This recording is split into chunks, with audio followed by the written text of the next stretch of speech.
દર્શક મિત્રો, આપ જોઈ રહ્યા છો વર્ધમાન 24 ન્યૂઝ.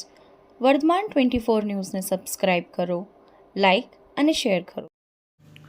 ભાવનગર આંબાવાડી ગંજીપત્તાનો હારજીતનો 3 પત્તીનો જુગાર રમી રમાડતા 8 માણસોને કુલ ₹1,52,800ના મુદ્દામાલ સાથે ઝડપી પાડતી ભાવનગર એલસીબી.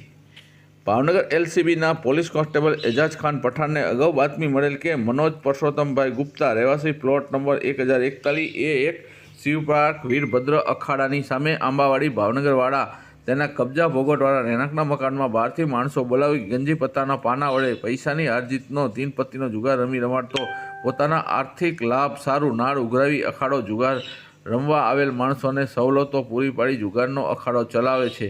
જે બાતમી અંગે તારીખ 18/2/2024ના રોજ ખાતરી કરવામાં ઉપરોક્ત જગ્યાએ જુગાર ચાલુ હોવાનું જણાઈ આવેલ, જેથી આ રહેણાંક મકાનમાં રેડ કરતા ગંજીપાના પૈસા વડે હારજીતનો 3 પત્તીનો જુગાર રમતા નીચે મુજબના માણસો પકડાયેલા ગયેલ છે અને તેઓ વિરુદ્ધ ઘોઘા પોલીસ સ્ટેશન જુગાર પ્રતિબંધક ધારાની કલમ હેઠળ ગુનો દાખલ કરવામાં આવેલ છે. કેમેરામેન રસુલ સૈયદ સાથે રિપોર્ટર ફિરોજ મલિક, ભાવનગર, વર્ધમાન 24 ન્યૂઝ.